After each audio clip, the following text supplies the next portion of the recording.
Excelente. Clara, ¿ya puede compartir? Sí, ya puede compartir. Ya, entonces ahí vamos.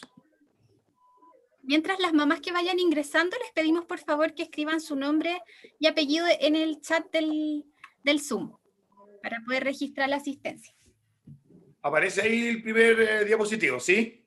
Sí, perfecto. Ya. Ustedes me dicen cuando quieran que partamos, yo estoy listo. Démosle nomás, yo creo. Estamos todas preparadas para escuchar. Ok, bueno. Primero que nada, bienvenidas y gracias por la invitación, porque la verdad es que encuentro súper importante poder hacer esto si uno puede aportar en algo. Yo no trabajo en un hospital, trabajé mucho tiempo en su momento en el Sótero del Río y voy a un consultorio, pero no me toca hacer mucho control prenatal actualmente. Entonces, obviamente hay cosas que probablemente han cambiado, pero lo más importante es que el embarazo en la mujer sigue siendo muy parecido como ha sido siempre. Entonces yo voy a partir, primero doy algunas cosas generales, probablemente algunas de ustedes han estado en las veces que hemos conversado antes, así que van a reconocer algunas de las diapositivas, pero nunca está de más porque siempre es importante recalcar algunos conceptos que se van repitiendo, incluso mujeres que ya han tenido sus hijos, de repente surgen las mismas dudas, es importante ir actualizando algunos datos. Estoy tratando de pasar la diapositiva.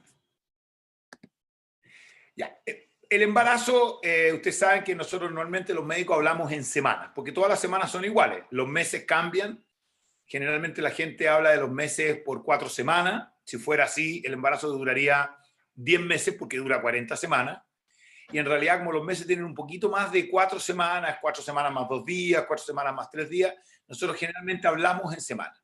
Pero a grandes rasgos el embarazo, aparte de las 40 semanas que se miden desde el primer día de la última menstruación, asumiendo que la mujer se embarazó 14 días después de su menstruación. Por eso que de repente en algunos controles, a algunas pacientes le cambian su fecha de menstruación y le ponen una fecha de regla que se llama operacional o inventada, para poder calcular bien el embarazo de acuerdo a cuándo se produjo. Pero lo más simple es que el embarazo lo dividimos nosotros en 3 trimestres. Nosotros hemos hablado de algunas cosas del primer trimestre, que son del primer mes hasta el tercero, el segundo trimestre que es del cuarto, quinto y sexto, que entiendo que fue lo que conversamos la última vez, y finalmente lo que nos vamos a abocar un poco más hoy día es a las dudas del tercer trimestre, que es generalmente cuando el embarazo pasa de las 24 o 26 semanas y hasta el final. Ahí tenemos un esquema que lo vimos las otras veces, es muy simple, pero nos permite entender muchas de las preguntas que ustedes han hecho. Ustedes se fijan en la primera diapositiva, en la primera imagen de la mano izquierda, se ve el tamaño aproximado que tiene el útero en el cuerpo de la mujer, que es esa silueta negra que se ve, y ese circulito rojo es el útero, donde aproximadamente se ve en la imagen del lado el tamaño que tiene el embrión, cómo se ve la placenta y cómo se ve en términos generales las características del útero. Segundo trimestre, que dice de las 13 a las 28 semanas, en realidad hasta las 26, pero uno ve que ya hay más guatita, se ve un poquito más grande y empiezan a producirse las primeras deformidades. Y ya el tercer trimestre, que ustedes ven que no casualmente la guagua se ve con la cabeza hacia abajo porque tiende a darse vuelta la guaguita. Y vemos que ya el tamaño que tiene y cómo impacta la cabeza en la pelvis de la mujer y en la zona posterior. Acá no sé si ven la flechita que se mueve, acá atrás es hacia la zona glútea, hacia el sacro, hacia el cox y hacia la espalda, que es donde se produce mucha de la sintomatología durante el embarazo en el tercer trimestre. Como decía, el tercer trimestre es de las 26 semanas y el parto, lo que en general uno habla entre el mes sexto, cuando ya cumple 6 meses, hasta el noveno mes. Lo más importante es que la gran parte de los cambios físicos más importantes, no las sensaciones, sino que los cambios corporales más importantes del abdomen ocurren en esta etapa y son más rápidos, además. Si ustedes piensan el crecimiento que se produce en el feto, para que tengan una idea, cuando una mujer entra al tercer trimestre, o sea, tiene 26 a 28 semanas, la guagua aún no ha llegado a pesar 1 kilo todavía.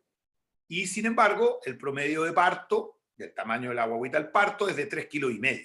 Algunas mujeres, no sé si alguna de ustedes ya han tenido parto, tienen parto hasta de 4 kilos o más, pero en general la guagua a las 26, 28 semanas recién está llegando al kilo o un poquito menos de 1 kilo de peso. O sea, prácticamente va a triplicar el peso corporal, no solamente no el tamaño, sino que el peso. Por tanto, todos estos cambios van a ser mucho más rápidos. Como les digo yo a las pacientes cuando las atiendo, en el último mes de embarazo, la guagua aumenta tanto de peso como durante los 6 primeros meses. Porque en el último mes la guaguita sube casi 1 kilo de peso, sube como 30 gramos al día, son entre 800 y 900 gramos al mes, y a las 26 semanas recién la guaguita está pesando 800, 900 gramos. Entonces, este tercer trimestre es de cambios muy rápidos, muy bruscos, intensos, donde la paciente físicamente empieza a notar una serie de cambios y que muchas veces le perjudican su actividad física, sus labores habituales, el trabajo, las labores en la casa, el cuidado de los niños, su relación con las actividades habituales, de salir, de caminar, de todo lo que uno hace en forma normal, le empieza a dificultar un poco. Incluso la alimentación, porque es tan grande el tamaño del útero y como crece tan rápido, que la dificultad, la acidez, cuando la gente come, siente que se llena rápido, que de repente tiene náusea, empiezan a aparecer síntomas que tienen que ver con el sistema digestivo, porque al crecer rápido el útero va aplastando el intestino, va aplastando el estómago, va aplastando todo. Ahí tenemos nuevamente una imagen, y esta es un poquito más real. Si ustedes ven la imagen de abajo, se ve la imagen, ¿no es cierto? ¿Ven la flechita que se mueve o no? ¿Me escuchan? Sí, sí se ve. Sí, Ah, sí, ya, se ve la flecha que yo la muevo, esa puntita, ¿no? Sí, El sí se puntero ve, del- ya, doctor. se ve. ya, disculpen que no sabía si estaba bien. Esto de acá es la columna vertebral. Este es el sacro y este es el coxis, que si ustedes se fijan, el coxis, la puntita del coxis está justo en el medio de los glúteos, un poquito más atrás del ano. Este es el ano, este es el intestino grueso, donde viene el colon con las deposiciones. Aquí están los genitales externos, que son los labios. Esta es la vagina. Y esto de aquí es la vejiga, que ustedes ven que la vejiga está aplastada como una estampilla. Y aquí está el hueso del pubis. Si ustedes se imaginan el peso que ejerce todo esto, que es el útero, la cabeza de la guagua, sobre la vejiga, que la aplasta contra el hueso del pubis, sobre la parte posterior que aplasta el intestino hacia el hueso del sacro y el coxis, nosotros nos podemos imaginar gran parte de la sintomatología que ocurre en esta parte. Yo diría que independiente que al principio igual aplasta un poquito como se ve arriba a la izquierda, un poquito más como se ve arriba a la derecha en el segundo trimestre, claramente esta deformidad que produce el útero acá, la presión que hace en este sentido, da gran parte de los síntomas que ocurren en esta zona. Y el gran problema del ser humano, que somos mamíferos inicialmente diseñados para andar en 4 patas, digamos, como los monos, como los simios, como el resto de los mamíferos, a nosotros se nos ocurrió ponernos de pie. Y al ponernos de pie, la presión se ejerce en este sentido. Si una mujer está en 4 patitas hacia apoyar los brazos hacia acá, la guatita cuelga como una especie de hamaca, y la presión que ejerce la guagua no la ejerce sobre la pelvis, la ejerce sobre la guatita. Usted, cuando estén cansadas, les duelan los huesitos de la pelvis, sientan presión, yo les digo, pónganse en 4 pies y se van a dar cuenta que gran parte de la molestia de la pelvis y la molestia respiratoria disminuyen porque la guaguita queda como una especie de hamaca aquí colgando en el abdomen. Entonces, muchas de las cosas que ocurren en este periodo dependen de que el ser humano se le ocurre el bipedestar, que es caminar en 2 pies, y ahí vienen todos los problemas de la columna. Aunque una mujer no esté embarazada, igual puede tener problemas de la columna si tiene sobrepeso, pero se acentúan particularmente en el tercer trimestre del embarazo. Nuevamente vemos acá otra imagen. Nosotros vemos acá, por ejemplo, esta parte morada acá son los pulmones, aquí está el estómago, y nosotros vemos y esto rosado es el intestino. Nosotros vemos que el feto aquí es chiquitito, pero cuando el feto es grande y aumenta mucho de tamaño, fíjense ustedes la posición que adquiere el estómago que es vertical, que se llena hacia abajo, aquí se llena en este sentido, y como tiene mucha presión, ejerce sobre el estómago una presión importante tal que hace que la comida muchas veces se devuelva por el esófago y se produce la acidez cuando llega este contenido hacia arriba. Hay náuseas porque siempre que a uno le aprieten el estómago o le aprieten el hígado, que está aquí atrás, que es esto más negro, uno tiene una sensación nauseosa. El intestino, ustedes ven cómo está. Antes el intestino es dueño de casa, circula por toda la guata, pero cuando el útero empieza a crecer, y como el útero es más grande y es más duro, y el intestino es blando, el intestino queda apretado por todos lados. Por eso se produce la constipación, que es la estitiquea o estreñimiento. Se produce la retención de gases y líquidos en el intestino, que andan como todo el día hinchados, que en la tarde la guata es gigante porque se llena de gases el intestino. Entonces todo eso depende de este crecimiento importante que tiene el útero y que hace presión sobre los órganos vecinos. Y el pulmón, que se traduce generalmente en dificultad respiratoria. Yo le digo, las que ya están en tercer trimestre y tienen una guatita grande, acuéstense un rato de espalda y van a sentir que se empiezan a ahogar. ¿Por qué? Porque el útero, al estar de espalda, se va en esta dirección y comprime el pulmón, y a la mujer le cuesta inflar bien el pulmón, o de repente tiene que ponerse en posiciones como en levantar los hombros, echarse para atrás en la silla, de tal manera que pueda inflar bien el pulmón y pueda respirar.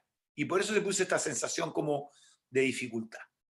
Ahí he ido mencionando muchos síntomas que están en las preguntas, pero que ustedes se van a dar cuenta que tiene más que ver con una cosa física, mecánica, como que a quien le aprendan la guata le cuesta respirar.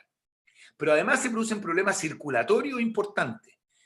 Ustedes tienen que pensar que el volumen de sangre que tiene una persona aumenta casi un 40%. Eso quiere decir que a una mujer embarazada en el tercer trimestre, el volumen de sangre le aumenta como 1,5 litros de sangre que circula por el organismo. El corazón tiene que hacer un trabajo adicional. El pulmón tiene que hacer un trabajo adicional.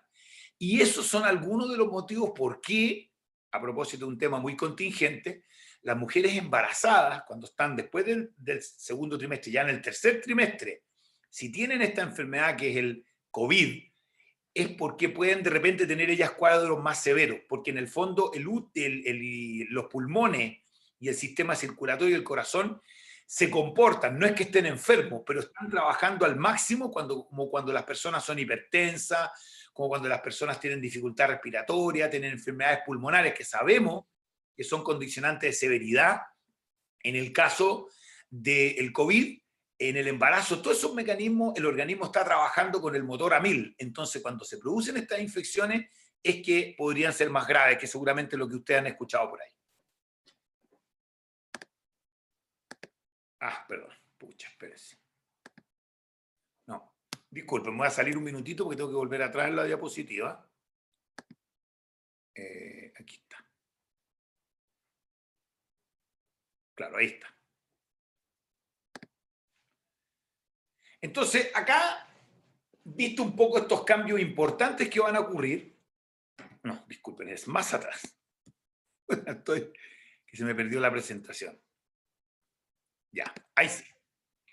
Entonces, como característica general en el tercer trimestre, es que los controles van a empezar a ser más frecuentes. Hasta aproximadamente las 30, 32 semanas, que son como los 7 meses, las pacientes van a estarse controlando asumiendo que es un embarazo normal, que no tiene complicaciones, que la persona no tiene enfermedades ni patología. Se van a estar haciendo los controles una vez al mes. Y desde las 30 semanas en adelante, en general, empiezan a aumentar la frecuencia de los controles.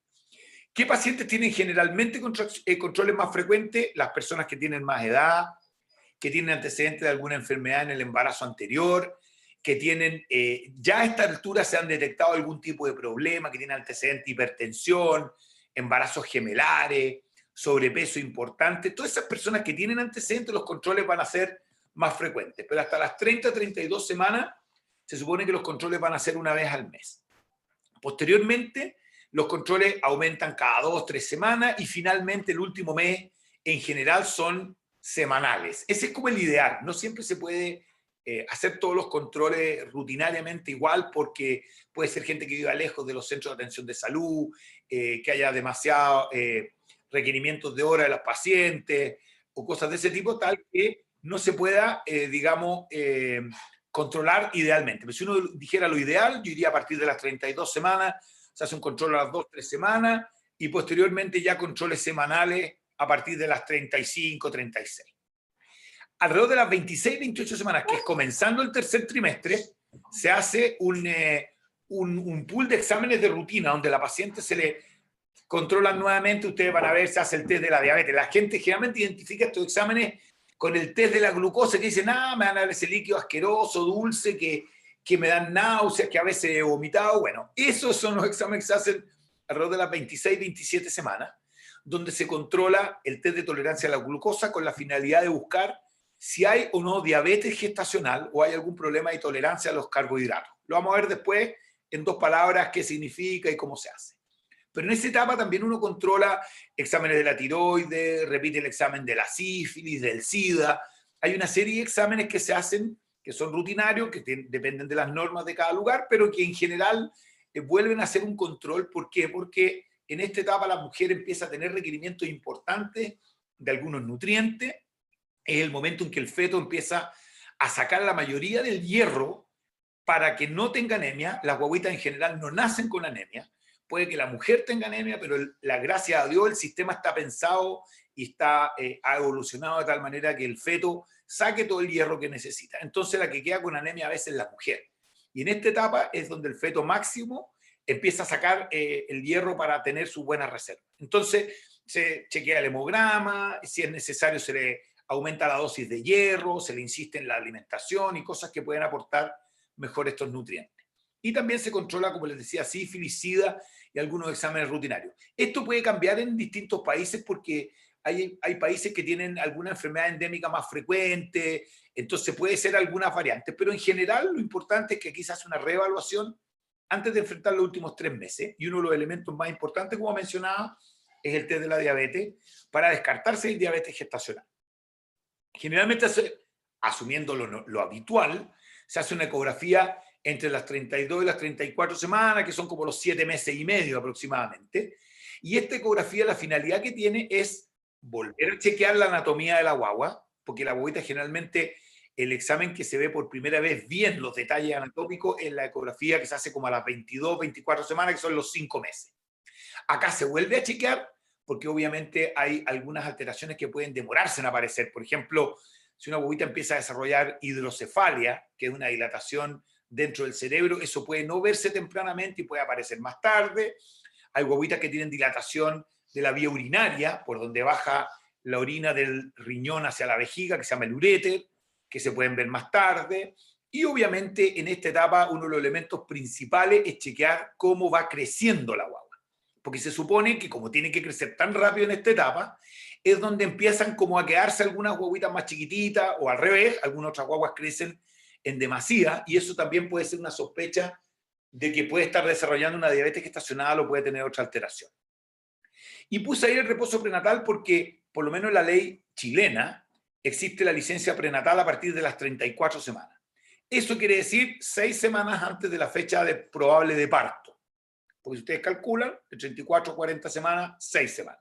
Son 42 días antes de la fecha probable de parto en que la gente que está trabajando y que no es independiente para trabajar, opta a este reposo prenatal. Hay países, yo les cuento como anécdota, en Chile nos quejamos harto de las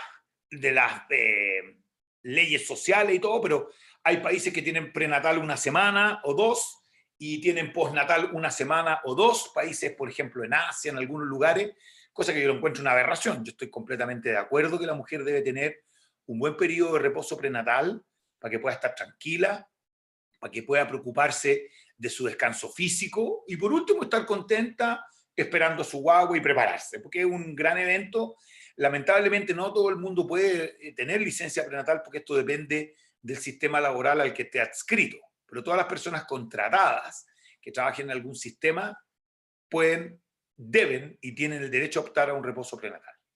Yo pienso que las personas que trabajan independiente en esta etapa debieran también considerar disminuir su actividad de trabajo, dependiendo de cómo sea su trabajo, si tiene la posibilidad de hacerlo, pero es bueno que la mujer disminuya un poco. Yo creo que es muy bueno que la mujer se mantenga activa, pero que opte por su derecho de disminuir la intensidad del trabajo, sobre todo trabajos que son muy demandantes, muy estresantes o de muchas horas semanales. Respecto a las dudas, las puse como en grupitos. Al final, obviamente, podemos repasar algunas dudas que tengan adicional. Pero respecto a alimentación, esto lo hemos conversado en las presentaciones anteriores. La acidez tiene distintos mecanismos. Un mecanismo que ocurre sobre todo al principio del embarazo es un mecanismo más bien hormonal. Es hormonal porque se secretan algunas sustancias y tiene que ver también con la alimentación. La alimentación, existe claramente distintos tipos de alimentos que pueden favorecer la sensación de acidez. Hay gente que tiene acidez toda la vida, que tiene que tomar antiácidos, y gente que nunca tiene acidez y que la experimenta por primera vez en el embarazo. Y lo otro que ocurre, más que solamente la acidez, es que en el tercer trimestre lo que se produce es lo que se llama el reflujo gastroesofágico. Como les mencionaba delante, el sostenido del estómago por el aumento de presión y porque este estómago está como aplastado, tiende a devolverse. Entonces la gente dice, tengo acidez y a veces reflujo. Y es distinto, porque si uno tiene acidez, como que la boca, el estómago, le arde un poco, le molesta, algunas comidas le pueden caer pesadas, pero el reflujo hace que el alimento se devuelva. ¿Y por qué le hago esta observación? Hay muchas mujeres que consultan porque tienen tos y creen que tienen una bronquitis, tienen, como dice la gente, una tos de perro, una tos seca en las noches, y muchas veces no tienen ninguna inflamación pulmonar, no tienen ninguna infección. Y no es que haya que darles algún jarabe para la tos, no es que haya que darle algún tratamiento antibiótico porque están con una bronquitis que no se pasa. Muchas de estas pacientes uno le dice que duerman media semisentada o que tomen un antiácido si es que está indicado y resulta que se les pasa la tos. ¿Y por qué esto? Porque al devolverse el alimento por el esófago, en la noche cuando uno no está pendiente de esto se le puede ir por la vía respiratoria.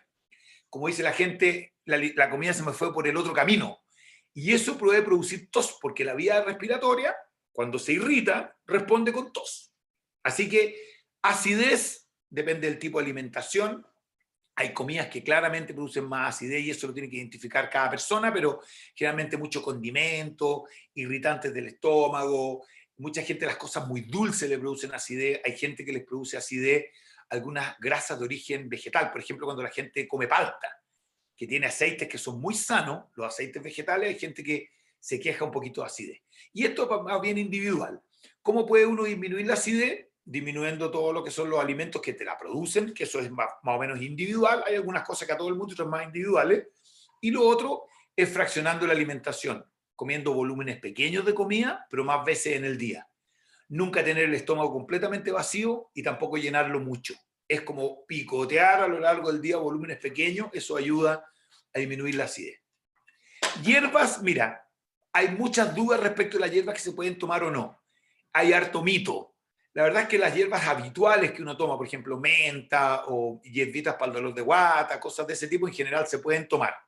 De repente existen algunas hierbas que uno puede tener dudas. Yo siempre digo, mira, no existen estudios clínicos para decir, mira, esta hierba puede producir esto, esta otra puede producir lo otro, porque en general es más bien experiencia histórica más que estudios clínicos. Por lo tanto, yo creo que si uno tiene dudas de que una hierba le puede producir un problema, no la toma. Pero si usted me dice agüita de limón, agüita de manzanilla, agüita de menta, hay una que se llama, hay una agüita argentina que se llama no me acuerdo en este minuto, el cachamay, que son mezclas de hierba que en general no tienen problema. Respecto, había una pregunta por ahí del capuchino, del café, del té. Mira, se puede tomar café, se puede tomar capuchino, se puede tomar té. Hay que tomar cantidades pequeñas. El té también, al igual que el café, puede producir cambios circulatorios que son menores. Y la verdad es que hay harto mito, pero no sé si hay alguna paciente colombiana acá en el grupo, pero la gente que de los países que son más cafeteros saben que el café tiene una serie de ventajas y cosas. En general toman café. Y la verdad es que no pasa nada. Yo no le diría no hay que abusar del café, sino que uno se puede tomar un cafecito, ojalá diluido. Si a alguna gente le gusta el café descafeinado, mejor. Puede disfrutar su cafecito y se puede tomar un café de vez en cuando. Del té hay que tener ojo porque hay gente que toma harto té y el té disminuye la absorción del hierro. Entonces de repente hay gente que es mala para comer hierro, se toma el hierro con un té puro y al final el hierro no se absorbe y termina haciendo deposiciones negras, que es porque está el hierro en las deposiciones, y al final este efecto de impedir la absorción puede favorecer un poco la anemia. Así que si la gente que se toma té, que se tome un tecito por ahí, separado de cuando se toma el hierro o de las comidas que tienen hierro, y no abusar tampoco del té al igual que el café. Test de tolerancia a la glucosa. Ese es el test que yo les digo que se hace, o la PTGO, que tiene distintas siglas y nombres, pero en el fondo es lo siguiente. En el embarazo, si uno piensa desde el punto de vista evolutivo, los seres humanos evolucionaron hacia un sistema, porque los seres humanos se desarrollaron no con la abundancia de alimentación que tenemos hoy día, que hay un refrigerador, que hay un supermercado, que generalmente uno tiene comida disponible. El ser humano evolucionó de ser cazadores, recolectores, nómadas, que a veces pasaban 3, 4 días que no comían nada. Entonces, el organismo, el cuerpo humano, evolucionó desarrollando un sistema que hace que el organismo capte lo que pueda de azúcar y vaya acumulándolo lo más posible. Por eso que de repente hay gente que dice, oye, yo subo tanto de peso y como lo mismo que siempre. Es porque hay una orden hormonal en el organismo, de unas hormonas que produce la placenta, que hacen que el organismo ojalá pueda asimilar lo mejor posible lo que come para guardar energía para los últimos 3 meses, tercer trimestre, y para la lactancia. Por eso que la mujer sin subir mucho más de peso, de repente, y sin comer mucho más, cambia su estructura corporal y deposita parte de los nutrientes en forma de grasa desde el inicio. Pero a partir del 6º mes, las hormonas que se empieza a producir la placenta aceleran este proceso y eso puede desencadenar lo que se llama intolerancia a los carbohidratos o hidratos de carbono, intolerancia a la glucosa o la diabetes gestacional. ¿Qué quiere decir esto? Que la mujer va a tener niveles más altos de insulina para poder asimilar lo que come, pero a veces es tal lo que come o los hábitos que tenemos hoy día, tanto de actividad física como de al tipo de alimentación y tipo de comida, que llega un momento en que el organismo es incapaz, con la insulina que produce, de tener el azúcar en la sangre en niveles normales. Cuando este azúcar supera los niveles normales, producto de este periodo que viene el tercer trimestre, eso se llama diabetes gestacional. Ahora, hay mujeres que son diabéticas de antes, por lo tanto, esas no se llaman diabéticas gestacionales. Diabetes gestacional quiere decir que a la mujer le diagnostican la diabetes durante el embarazo. Y curiosamente, algunas de estas mujeres son diabéticas sin saberlo. Y después del embarazo, al hacerle los exámenes, siguen siendo diabéticas o tienen intolerancia a los carbohidratos. Esto tiene que ver con el peso corporal, tiene que ver con los hábitos alimentarios, tiene que ver con algunas enfermedades como el ovario poliquístico y algunas enfermedades que tienen las mujeres jóvenes, que también tienen más riesgo de tener diabetes gestacional, porque uno dice, claro, la diabetes gestacional es más propio de las mujeres de más edad. Antes le hacíamos los test de diabetes después de los 35, después de los 40, o si tenían diabéticos en la familia. Hoy día este test se lo hacemos a todo el mundo. ¿Por qué? Porque encontramos que hay un porcentaje de las diabéticas que tienen un hábito habitual, o sea, son mujeres jóvenes, son relativamente delgadas, no suben mucho de peso e igual tienen diabetes. ¿Y esto por qué es importante controlarlo adecuadamente con dieta y tiene que hacerse un buen control? Porque si una mujer está permanentemente con el azúcar alta en la sangre, le pasa exceso de azúcar a la guagua. Y es como que la guagua comiera en exceso. Como la guagua no tiene diabetes, pero le llega mucho azúcar, la guaguita produce insulina y va juntando azúcar y va aumentando de peso. Y es por eso que las mujeres con diabetes gestacional en general son guaguitas más grandes, o uno sospecha que puede haber una diabetes cuando la guagua crece mucho. Y cuando una persona tiene mucho azúcar en su sangre, la elimina por la orina. Y al eliminarla por la orina, hace más orina. Y es por ese mecanismo también que cuando hay diabetes gestacional puede sospecharse a través del aumento del líquido amniótico. Ustedes lo van a ver en los controles que van a decir, hoy tú subió mucho de peso, tiene una guagua grande y tiene lo que se llama polihidroamnio, mucho líquido amniótico. Por eso que se sospecha la diabetes a través de eso, porque puede ser la guaguita le está llegando mucho azúcar, aumenta mucho de peso, le sobra azúcar, la elimina por su orina, y ustedes saben que la mayoría del líquido amniótico es pipí de la guagua. No es una orina como la nuestra, que tiene desechos, pero sí es un filtrado del riñón. Entonces, cuando hay mucho azúcar, la guagua la elimina por el riñón y eso arrastra agua. Y por eso que tienen aumento del líquido amniótico. Es muy importante porque estas guaguitas que están sometidas a hiperglicemia no solamente van a ser guaguas que pueden ser más grandes o la mujer puede terminar un parto cesárea, sino que esa guaguita ya, sus sistemas reguladores empiezan a alterarse, igual que si un niño chico uno lo hace comerse exceso de comida, carbohidrato, comida chatarra en exceso y es gordito, ese niño tiene más riesgo de ser diabético. Bueno, ese fenómeno puede empezar adentro del útero. Entonces, por eso es tan importante diagnosticar la diabetes gestacional, hacer bien la dieta, ver qué tipo de comida se alimenta la persona, que ahí te asesoran los diabetólogos o asesoran también la nutricionista, de tal modo de que esa guagua ojalá en el embarazo, dentro del útero, ya empiece a cuidarse para su vida adulta. Eso respecto a la tolerancia a la glucosa. Flujo vaginal, bueno, todas las mujeres tienen un aumento de flujo vaginal importante en el embarazo y que se acentúa en el tercer trimestre. Y aumenta porque la vagina produce fluido, el cuello del útero cuando ya empieza a cambiar, acercándose al periodo del parto, aumenta su secreción, entonces la mujer va a tener un flujo. Incluso hay mujeres que tienen flujo permanente toda su vida y que en el embarazo notan un aumento. El flujo tiene que ser en general un flujo blanquecino amarillento, que puede ser abundante o no, que no pique, que no moleste, que no tenga mal olor. A veces el flujo vaginal tiene olor intenso o un olor como olor a pescado, que ese olor tiene que ver con algunas bacterias, o puede ser que también tenga molestias para hacer pipí asociadas. Cualquiera de esas condiciones del flujo, que sea de característica extraña, o de un color raro, espumoso, o que pique, que arda mucho, o que tenga un olor raro, debe controlarse. Y nosotros normalmente hacemos cultivo en el embarazo para buscar si hay alguna bacteria. ¿Por qué? Porque sabemos claramente que algunas bacterias en el cuello del útero o en la vagina está llena de bacterias, pero aparecen algunas ocasionalmente que pueden condicionar mayor riesgo de parto prematuro.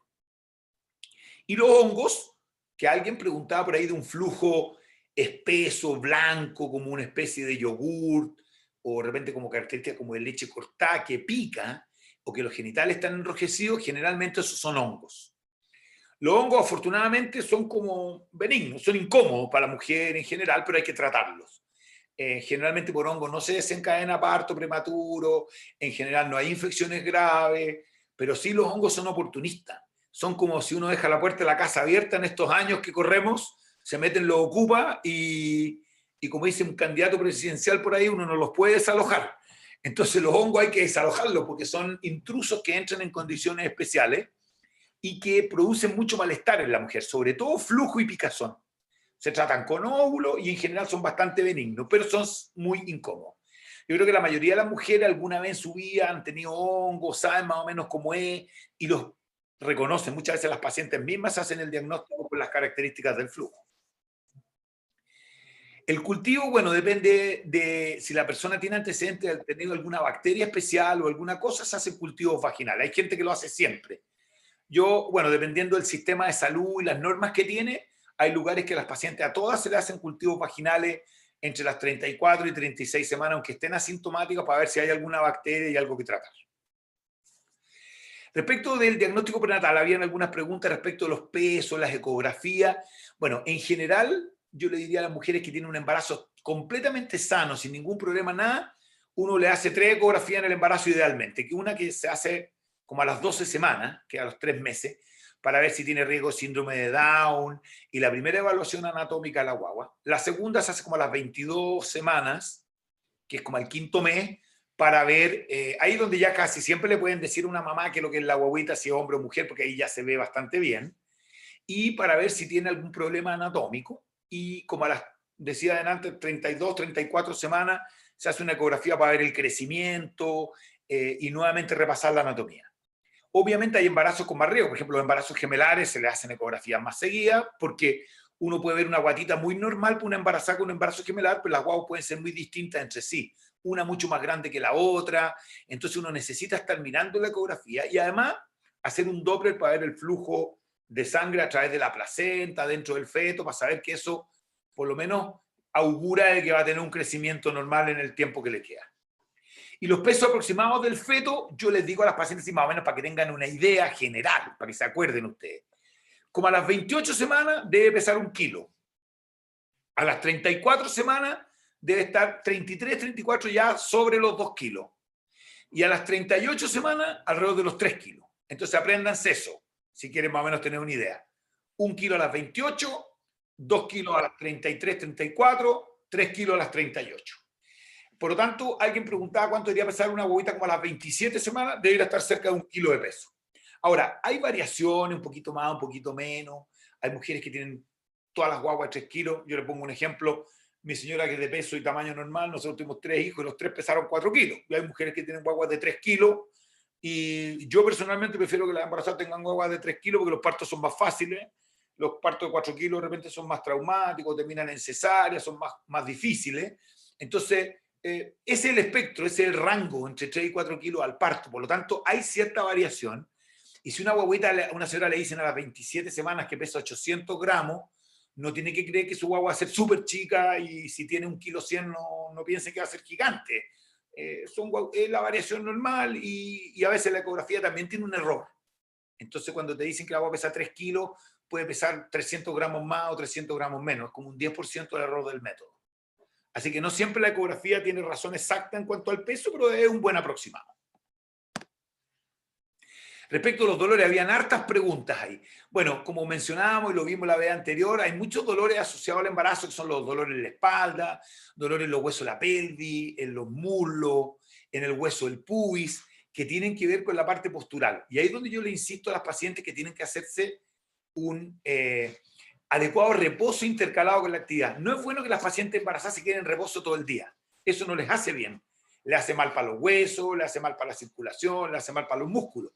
Pero la mujer embarazada tiene que tener, sobre todo en la medida que aumente el embarazo, ustedes solitas se van a dar cuenta que cada vez van a ir tolerando menos la actividad física prolongada. Entonces lo que hay que hacer, como digo yo, es dosificar.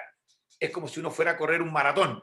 Si uno va a correr un maratón, no sale corriendo rajado y tampoco va caminando, sino que va corriendo a un ritmo que lo pueda tolerar.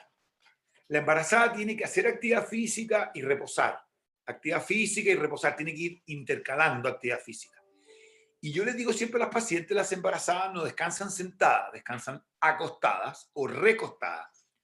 Porque gran parte de las molestias son en la pelvis. Y si ustedes se dan cuenta, ustedes mismas lo van a poder decir porque yo nunca he tenido un embarazo en mi guata, pero cuando una mujer embarazada se sienta, siente que se le aprietan los huesos, que se le aprieta la cola, que siente que la presión sobre la vejiga, o que el pubis, o que el sacro le aumenta. Por lo tanto, uno recomienda que la mujer se ponga semiacostada, que se acueste lateralizada. Incluso yo le digo a mis pacientes cuando están con mucho dolor en la pelvis que se pongan en cuatro patitas. Cuatro patitas, se ponen un cojín, se recuestan como de guatita y se van a dar cuenta que muchas veces estos dolores de la espalda o la pelvis disminuyen. El útero se contrae durante todo el embarazo. Lo que pasa es que generalmente no son contracciones perceptibles por la paciente. El útero se está contrayendo siempre. Si uno le colocara un sensor de contracciones, detectaría contracciones y hay lo que se llama las contracciones que tienen un nombre raro, si alguna lo ha leído, que se llaman de Braxton Hicks, que son aumentos de tono como cualquier músculo que tiende a contraerse. Como cuando uno camina se le contraen las pantorrillas, los muslos, como cuando se siente y se para se le contrae la guata, se le contraen los glúteos, se le contraen los hombros. Siempre los músculos se pueden contraer. Lo que pasa es que la mayoría de las veces las mujeres no perciben estas contracciones, pero llega un momento que ya las empiezan a sentir con cierta regularidad y frecuencia, suavecita, como que de repente se toca la guata y la guata está entera dura y de repente está más blandita. Eso es normal en el embarazo. Lo que son contracciones de parto o anormal en embarazos de pretérmino es que la mujer empieza a tener contracciones dolorosas que tienen tres características. Aumenta la intensidad en cuanto a la sensación que tiene la paciente, que ya primero le molesta y después ya le duele. La regularidad, o sea que empiezan a ser como ordenadas, no que le vino una, dos y después pasaron 3 horas y le vino otra, sino que la empieza a tener con un cierto orden y como que son predecibles. Dice, mira, a los 10 minutos voy a tener otra y 10 minutos después viene otra y 12 minutos después viene otra, son como empieza a ordenarse. Y obviamente la frecuencia es que empiezan a ser mucho más frecuentes. Si una mujer de repente tiene 3, 4 contracciones que le molestan y después pasan 3 horas y no pasa nada, puede ser que se paró brusco, o cuando tienen relaciones sexuales también pueden tener contracciones, o si a alguien le pegan un portonazo, lo asaltan por ahí, le viene todo el susto, se angustia, o recibe una noticia, o pelea en el trabajo con alguien, eso produce contracciones, pero son un ratito y se pasan. Entonces, cuando empiezan a ser ordenadas, frecuentes e intensas, probablemente uno sospecha que puede estar pasando algo más y esa persona puede estar tal vez iniciando un trabajo de parto. Si está de término y ya tiene 38, 39 semanas, bueno, hay que estar tranquilo porque puede ser que esa persona tenga el parto un poco antes de lo que le decía la fecha.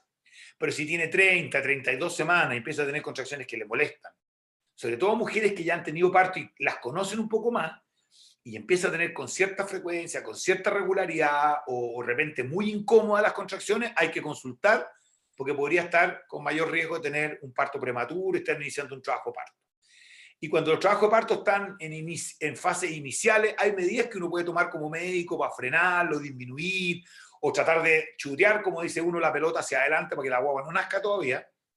Ya cuando están desencadenados el trabajo de parto con todo, es muy poco probable que un trabajo de parto se pueda frenar. Entonces, siempre que haya duda, yo digo, mejor consultar. Hay que estar tranquilo, esto hay que conversarlo con la matrona o el matrón durante el control y poder decir, mira, sí, en realidad esto me dijeron que era normal, voy a esperar y si pasa una hora y se me pasa, me quedo tranquila. o si estaba muy nervioso, haciendo muchas cosas, mejor metiendo en la cama con la guatita para el lado, me pongo un cojín entre las piernas, me quedo tranquila y veo. Si esto como que sigue, es mejor consultar. Si se pasa, puede haber sido un hecho esporádico que se va a pasar solito. Respecto del parto y la cesárea. Hay unas preguntas respecto de si se puede tener parto normal después de la cesárea. Sí, la respuesta es sí. Lo que pasa es cuando una mujer ya tiene una cesárea, como que tiene una especie, digámoslo, tiene una marca ya, porque el útero tiene una cicatriz. La mujer que ha tenido partos normales no tiene cicatriz en el útero. La mujer que tiene una cesárea tiene una cicatriz en el útero, y esa cicatriz hay que cuidarla. ¿Por qué? Porque el trabajo de parto, ustedes saben que son varias horas de contracciones intensas, cada 2, 3 minutos, frecuentes y todo eso. Entonces esa cicatriz se va estirando. El músculo es elástico, pero la cicatriz no es elástica. Entonces el riesgo que tenemos, podemos decirlo en 2 palabras, que tiene el tener una cesárea y un parto normal, es que se rompiera el útero. A ver, espérenme un segundito que tengo que poner a cargar el computador. Denme un segundito. No hay problema, gracias.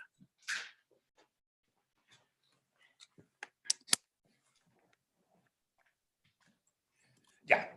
Entonces, el problema que podría tener, como les decía, el tener un parto después de una cesárea es que se rompiera la cicatriz uterina. Es poco frecuente, pero por eso es que las mujeres que ya tienen cesárea, cuando no se la ha jugado mucho en el primer parto, en cierta medida la mujer queda con una marca, en el sentido de que ya no es el útero igual como era antes, pero hay algunas condiciones en las cuales se sugiere no dar una prueba de parto. Por ejemplo, si una mujer tiene guaguas muy grandes, o tiene una pelvis estrecha, ella es muy chiquitita, o tiene un útero con alguna malformación, o tiene algún problema en la pelvis porque alguna vez tuvo un accidente, algún hueso raro. Esas condiciones de cesárea generalmente se repiten y la paciente se opera de nuevo. Pero cuando ocurre que, no sé, una mujer se puede operar de cesárea porque la guagua estaba sentada y la otra guagua después está de cabeza, entonces ella podría tener un parto normal. O que la otra guagua era, no sé, muy grande, la guagua pesó 4 kilos 200 y después la otra guagua pesa 3 kilos 100, bueno, eventualmente podría tener un trabajo de parto. Y en general, cuando ya tienen 2 cesáreas, uno las opera siempre. Las normas pueden cambiar un poco, pero 2, 3 cesáreas la paciente siempre debería ir a una cesárea porque quiere decir que ya se la jugó 1 o 2 veces y no resultó. Y el riesgo de rotura es mayor. Obviamente el tamaño del feto es importante, porque cuando uno tiene una mujer, no sé, una mujer de 1,60 m, con una pelvis normal y la guagua pesa 4,5 kilos, es totalmente distinto de tener una mujer con una pelvis grande, alta o ancha de cadera y que la guagua pesa 3 kilos. Obviamente es diferente, porque tiene que pasar la guagua y la pelvis tiene una zona que es redonda por dentro, donde si cabe la cabeza pasa la guagua y si no cabe la cabeza no pasa la guagua. Por tanto, el tamaño del feto es importante. Y hay algunos grupos que dicen que una guagua cuando pesa más de tanto nunca debería intentar un parto normal porque tiene muchos riesgos, y hoy día, como la cesárea es una cirugía que es mucho más segura que hace 30 años, antes había muchas hemorragias, muchas infecciones después de la cesárea, o las mujeres tenían 6, 7, 8 hijos, hoy día las mujeres tienen 2, tienen 3 en promedio, y la cesárea es un acto operatorio mucho más seguro. En general, en este sentido, uno se arriesga un poquito menos cuando ya una mujer tiene una cesárea anterior. Y dejé para el final de lo que habían preguntado las vacunas. Bueno, en el embarazo ustedes se van a dar cuenta que en general se ponen algunas vacunas. Hoy día, ustedes cuando tengan las guaguas se van a dar cuenta que las guaguas nacen, les ponen al tiro la vacuna de la hepatitis B. Esas cosas van cambiando, pero hoy día tenemos, yo diría en las embarazadas, 3 vacunas que son importantes. Uno, la vacuna de la influenza, que ustedes saben por historia que se sigue poniendo, y las embarazadas hay que protegerlas porque todos los cuadros respiratorios graves pueden ser más severos en mujeres embarazadas. La tos convulsiva Coqueluche, no sé si la han escuchado, eso ha pasado por distintas formas de hacerse. Antes se hacía una estrategia que, bueno, la tos convulsiva es una enfermedad que le puede dar a la guagua, no a la mamá. Y los niños en Chile, por norma y por programa de vacunación, se empiezan a vacunar a partir de los 2 meses. Entonces, cuando las guaguitas nacen, antes de los 2 meses están como en riesgo de que si les da tos convulsiva puede ser un cuadro grave, incluso mortal para las guaguitas. Y hubo un periodo aquí en Chile que aparecieron algunos casos en una ciudad que no voy a mencionar porque todos se ríen de esa pobre ciudad, que se llama Talca, que hubieron unos casos lamentables, estuvieron ahí con muerte de niñitos recién nacidos. Entonces, el Ministerio de Salud ha hecho distintas estrategias. Una estrategia era vacunar a la mamá, al papá y a los familiares que iban a estar cerca de la guagua cuando nacía la guaguita, cosa que ellos no le transmitieran la tos convulsiva a la guagua. En cambio, lo que se hace hoy día es que la mujer se vacuna a partir de las 28 semanas. Y esa vacuna, ¿qué es lo que hace? La mamá genera anticuerpos que se los pasa a través de la sangre. La guaguita que nace con anticuerpos circulantes y además, durante los primeros 2 meses, la mayoría de las mujeres da pecho, y por eso es que es importante la lactancia, porque a través de la leche, aparte de todos los beneficios alimentarios que tiene para la guagua, el apego, todo, se pasan algunas defensas, como dice la gente, inmunoglobulina, que son de la tos convulsiva. Entonces la guagua tiene lo que se llama una inmunidad pasiva, que es vertical, que se la pasa la mamá a la guagua, cosa que cuando la guaguita se empiece a vacunar, a partir de los 2 meses, según los programas de vacunación, la guagua tenga ya su cobertura. Por lo tanto, eso es re importante porque hoy día se está poniendo en general en la política ministerial, a partir de las 28 semanas, entre las 28 y las 30 semanas, la vacuna del coqueluche tos convulsiva. Y finalmente, eso que dice diabetes gestacional es un error de la diapositiva, así que no. La vacuna del SARS-CoV-2, que en el fondo es la vacuna de del COVID. La vacuna del COVID, había algunas preguntas y van a haber escuchado, lo han escuchado en la televisión, los expertos, los que se creen expertos, que este país está lleno, hay 18 millones de expertos en todo. Y todo el mundo opina, pero no se sabe tanto de las vacunas y sí hemos ido ganando información en el último año, año y medio, desde que empezaron a aparecer los primeros cuadros, en que empezaron a aparecer las primeras vacunas, gente que se había vacunado que no sabía que estaba embarazada, qué sé yo. En este minuto la evidencia que existe es que la vacuna no le produce problemas ni a la mamá ni a la guagua y sí le produce beneficio. Yo soy un partidario, como todos ustedes lo han escuchado en la televisión por todos lados, los médicos somos partidarios de vacunar a las embarazadas.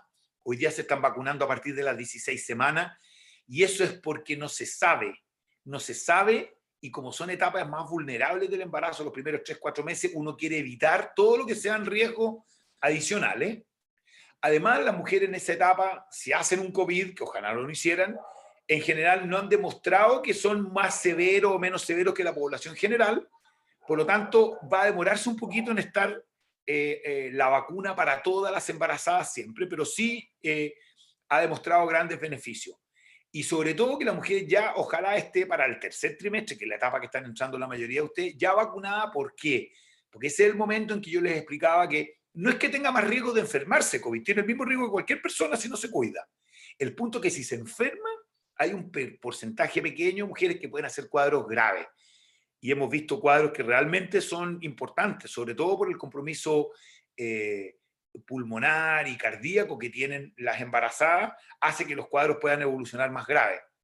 Y en ocasiones hay que llegar a interrupciones del embarazo más tempranas, con guaguitas de 1 kilo, 1,5 kilos, para poder darle el tratamiento adecuado a la paciente, o sea, para poderle dar un tratamiento ad hoc, para poderla, no sé, intubar o hacer los tratamientos que todos ustedes han escuchado 1000 veces, porque no se puede hacer muchas de esas cosas teniendo la guaguita in útero. Así que yo creo que la vacuna, estamos en evolución con las vacunas, unos dicen que esta sirve, que esta no sirve, que esta es mejor. Toda esa información tiene mucho de mito, mucho de ignorancia en el buen sentido, ignorancia de los médicos que no sabemos, ignorancia de la gente que tiene susto y que opina y que escucha. Lo que hay que esperar es que pasen más tiempo, más evidencia, para poder decir, mira, esta vacuna es un poco mejor que esta otra, o conviene. Los datos que están apareciendo hoy día y que quizás sea razonable, es que las mujeres, las personas que se han vacunado con una vacuna, las 2 dosis, si ponemos una tercera dosis, se ponga una tercera dosis de otra vacuna, porque eso podría mejorar la respuesta. Esas son hipótesis que no están demostradas todavía, pero que probablemente en el curso del tiempo, a ustedes ya no les va a alcanzar a tocar esa evidencia en este embarazo al menos, vamos a tener más evidencia. No hay evidencia que la vacuna produzca problemas en las guaguas. Los antivacunas han hecho unas tremendas campañas y todo, pero la verdad es que la evidencia no es clara y yo pienso que hay que vacunarse, hay que cuidarse y hay que, independiente que uno esté vacunado con las 2 dosis y todo el tiempo, mantener las precauciones, porque las embarazadas de tercer trimestre pueden ser más graves los cuadros. Y hay que mantener el distanciamiento, la mascarilla, el lavado de manos, toda esa música que hemos escuchado por todo tipo de canales, hay que mantenerlo, que yo creo que es la clave. Así que como respuesta a la pregunta de la vacuna, no hay evidencia que produzca problemas para la guagua. favorece claramente porque la evolución de los cuadros de COVID en las mujeres vacunadas son bastante más tenues y tienen mucho menos riesgo de caer en cuadros severos. Eso más o menos lo que les tenía preparado respecto de las dudas que habíamos estado conversando, así que por lo menos que me llegaron a mí. Así que no sé si ahora quieren que pasemos a una etapa de preguntas, si faltan cosas. Rafael, muchas gracias por la presentación. Yo creo que están muy claras tus respuestas y estamos de verdad muy agradecidas. Esto también siempre sirve, digo yo, para las monitoras, para poder también aprovechar y poder responder cuando las mamás tienen alguna urgencia. Siempre tus conocimientos son muy valiosos, así que muchas gracias. Hay varias preguntas aquí que están poniendo en el chat. Estoy con el internet un poco malo, así que voy a apagar mi cámara para poder leerlo. Ya, perfecto. Si quieres, me puedes leyendo más o menos las dudas que salgan y las vamos conversando. ¿Te parece?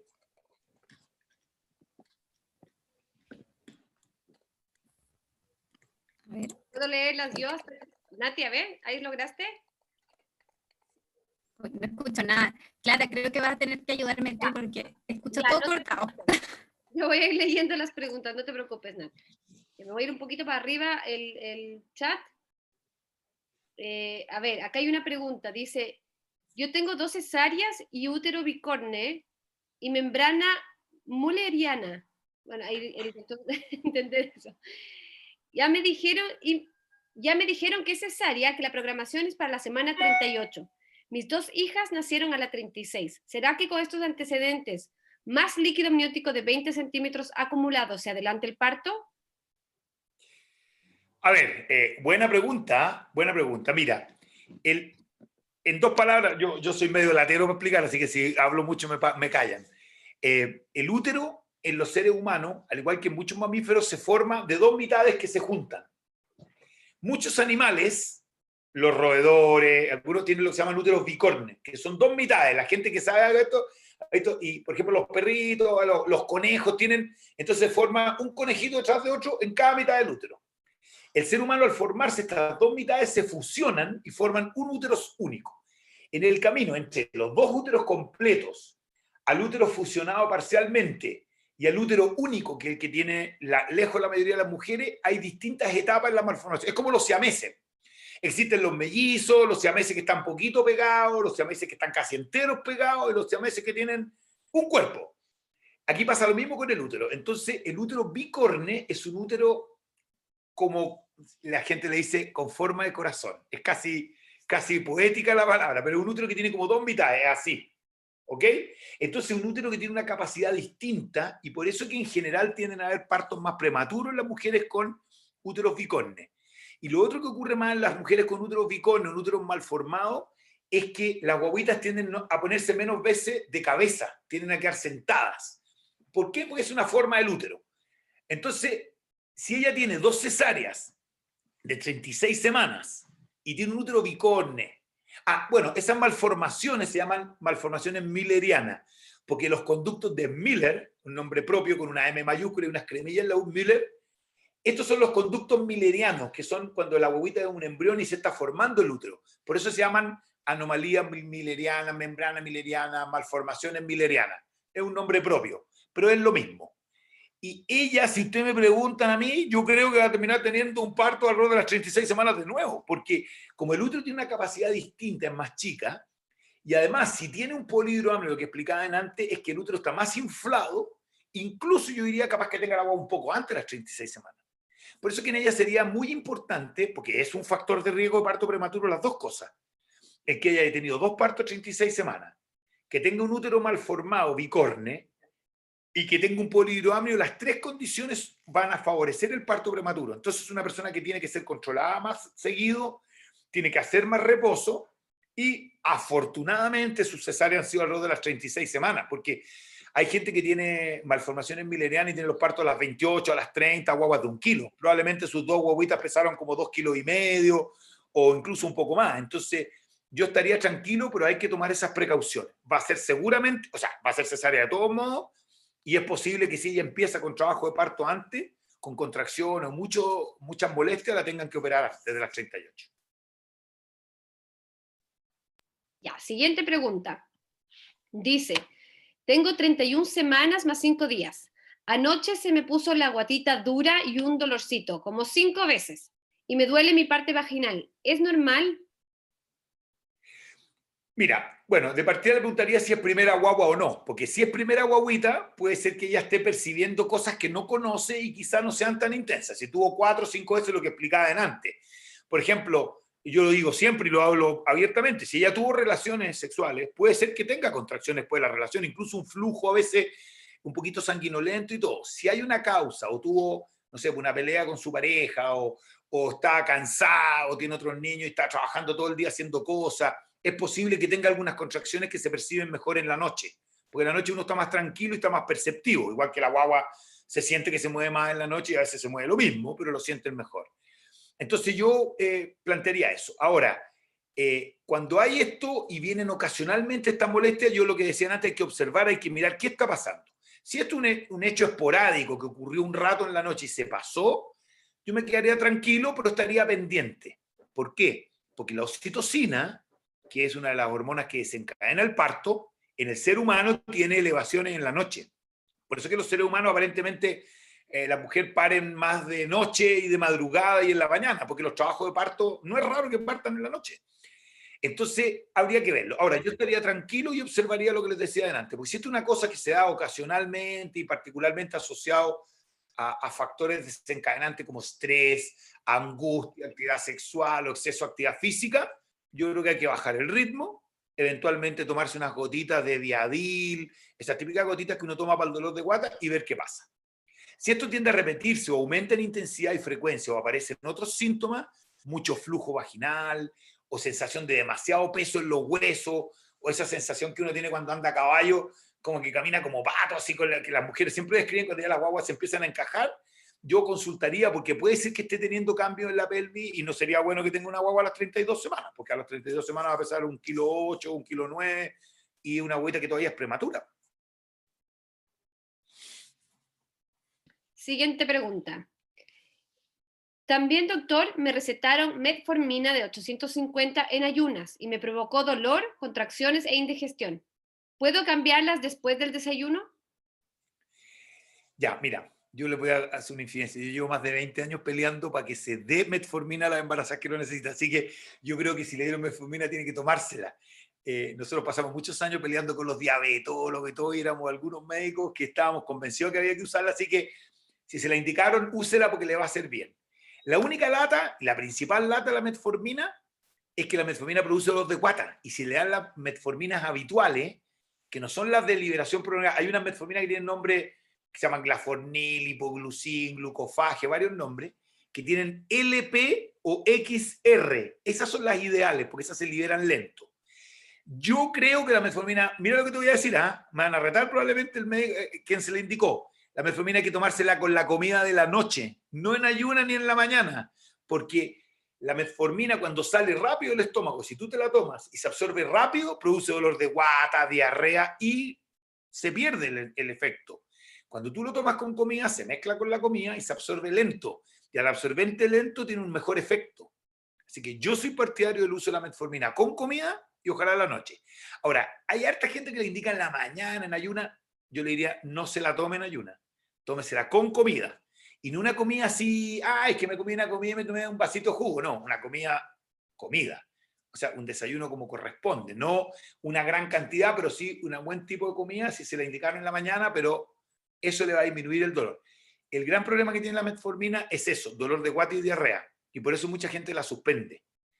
Quizás algunas han tomado y me van a dar fe de lo que estoy diciendo. Y por eso existen estas formas que se llaman XR y LP, que significa lo mismo. XR quiere decir en inglés liberación prolongada, extended release. Y LP es liberación prolongada. Quiere decir que se absorbe lento, lento y se demora. Entonces produce menos síntomas digestivos. Tómesela a la noche con comida. Doctor, primero preguntarle cómo vamos de tiempo, porque veo que en el chat han escrito varias preguntas más. Sí, no tengo tanto rato más, pero por lo menos unos 20 minutitos. Sí, dele nomás. Lo que pasa es que yo me extiendo un poco porque quiero que los conceptos queden claros. Tienen hartas preguntas.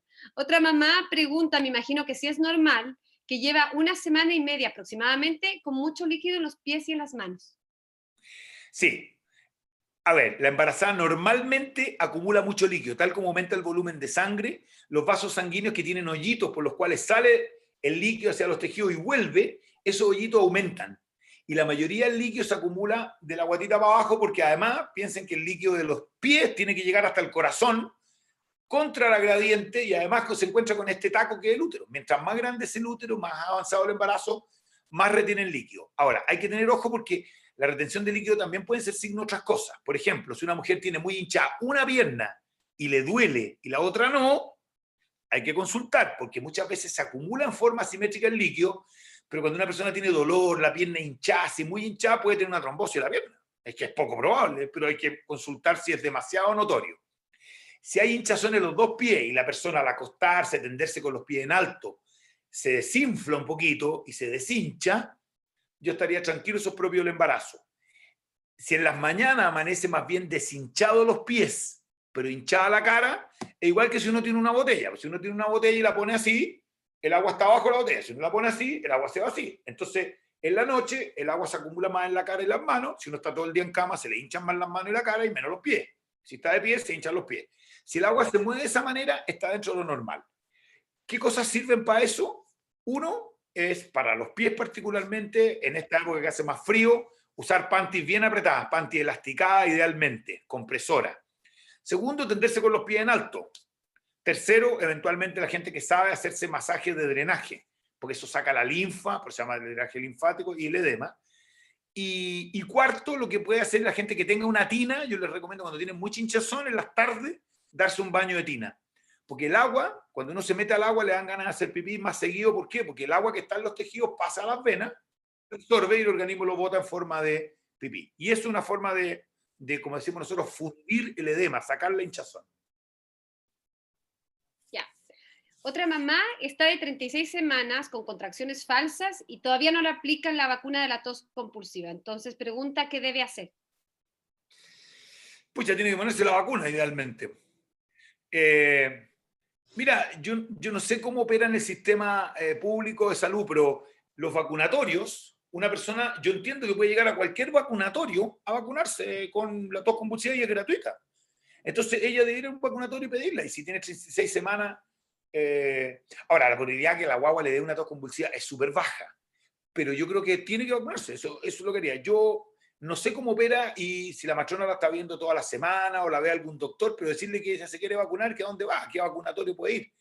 Y ahí le van a indicar, de acuerdo al lugar donde viva, el vacunatorio que le corresponde. Pero yo entiendo que cualquier persona que llega a cualquier vacunatorio se podría vacunar la vacuna de la tos convulsiva en forma gratuita, porque esa es una ley de la República.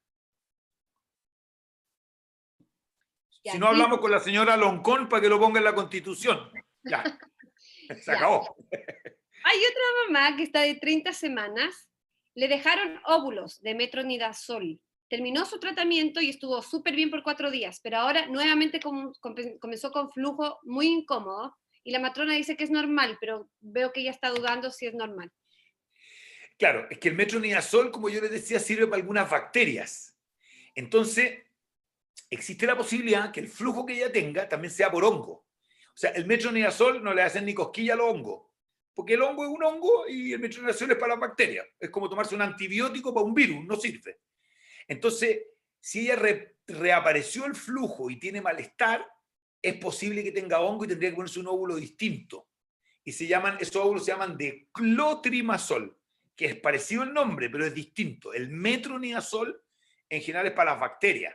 Y eso se pone en estas bacterias que les decía yo, que de repente dan como un olor a pescado, como un flujo abundante, incómodo. Así que puede ser que esté con hongos. Ya. Hay otra mamá que está preocupada porque dice que tiene dolor en la parte baja junto con dolor de colita y ha presentado contracciones y tiene 30 semanas. Bueno, esas son las pacientes que yo le digo que yo no sé si será primera guagüita, ella conoce bien las contracciones, pero eso, dolor de cola, presión, sensación de dolor en el pubis, contracciones, que le duele, que se le pone la guata y le duele, más frecuente de que sea algo esporádico a mi juicio, es un motivo de consulta. Yo no sé cuándo tendrá control ella, pero si de repente estuviera con contracciones con dolor y miren lo que le voy a decir, y no la pescan en el consultorio, yo iría al hospital que le corresponda, porque podría ser que esté iniciando trabajo parto. Y si inicia trabajo parto con 30 semanas, tiene riesgo de parto prematuro. Y después va a llegar y decir, puta, que no consultado, que tenía dolor, y cómo viene con 4 centímetros de dilatación, después ya no hay nada que hacer. Yo prefiero que la reten porque consultó antes que la reten porque consultó después. Porque a mí me interesa la guagua y la mamá, no el médico ni la matrona que la ve. Ella tiene que estar tranquila si puede. Y si es así lo que le está ocurriendo y en los controles está bien, bueno, yo creo que tiene que bajar la intensidad de la actividad física y estar más horas recostada al día. Intercalar actividad física con estar acostadita. Ya, hay otra pregunta sobre el hipotiroidismo en el embarazo. Ya, mira, Chile es un país que tiene una cantidad de hipotiroidismo importantísimo. Antiguamente se suponía que era por déficit de yodo, que la gente que vivía en la cordillera, que comía poca comida del mar. Hoy día eso casi no existe, porque todo el mundo en todas partes tiene acceso al yodo. La sal en Chile tiene yodo, por lo tanto, en general no son por déficit de yodo. Y los hipotiroidismos tienen que ver con fenómenos inmunológicos, autoinmunes. La mujer chilena tiene mucho hipotiroidismo, las mujeres tienen 9 a 10 veces más hipotiroidismo que los hombres, y en el embarazo, como aumentan mucho los requerimientos hormonales, se produce cierto grado de hipotiroidismo. ¿Qué es lo importante? Tener bien compensada la tiroides y, si es necesario, usarlo, el Eutirox o el medicamento que le indiquen en dosis adecuadas. ¿Por qué? Porque el hipotiroidismo es súper importante desde el punto de vista metabólico. Cuando una mujer tiene hipotiroidismo y no está bien controlado, retiene más líquido, sube más de peso, pero además, en hipotiroidismos importantes extremos, la guagua puede tener problemas neurológicos. Y hoy día somos obsesivos del uso del Eutirox y de controlar la tiroides en las mujeres embarazadas. Y de hecho ustedes se van a dar cuenta, las que ya tienen guaguita y todo, desde hace muchos años en Chile, cuando las guaguitas nacen, a los 2 días le hacen un examen de sangre. Le hacen la TSH y el PKU. Y ni siquiera que la TSH y el PKU. La TSH para buscar hipotiroidismo neonatal. Porque en Chile era muy frecuente el hipotiroidismo. Y el hipotiroidismo severo. Olvídense porque eso no lo van a ver. En los recién nacidos producía retardo mental, producía el cretinismo, y el cretinismo son unas guaguitas que eran como enanitas con desarrollo neurológico súper alterado. Ese es el extremo del hipotiroidismo, y por eso que hoy día, esto lo es para que lo entiendan, somos obsesivos en buscar hormonas tiroideas y si es necesario darle Eutirox, hay que tomarse. Y esa sí que hay que tomársela en la mañana en ayuna. Esa sí, no la metformina, pero sí el Eutirox. Y hay que tomárselo porque eso mantiene los niveles tiroides normal, cosa que la guagua tiene un desarrollo neurológico completamente normal. Y quédense tranquila que cuando la guagua nazca, a toda la guaguita en Chile, cuando nacen a los 2 días, se le mide la TSH, que es para saber cómo está su función tiroidea. Hola, buenas tardes. Quisiera hacer una consulta. Ok, Lele. Mire, mi nombre es Jocelyn, tengo 26 semanas Ya. y yo soy mamá después de 14 años. Mi consulta es que lo que pasa es que tengo mucho dolor en la parte pélvica y digamos de repente me deja hasta sin poder caminar. ¿Debido a qué será? Porque yo soy 2 cesáreas y de la segunda fue un embarazo bien complicado y fue con, me dejaron restos de placenta en el interior, tuvieron que hacerme raspaje.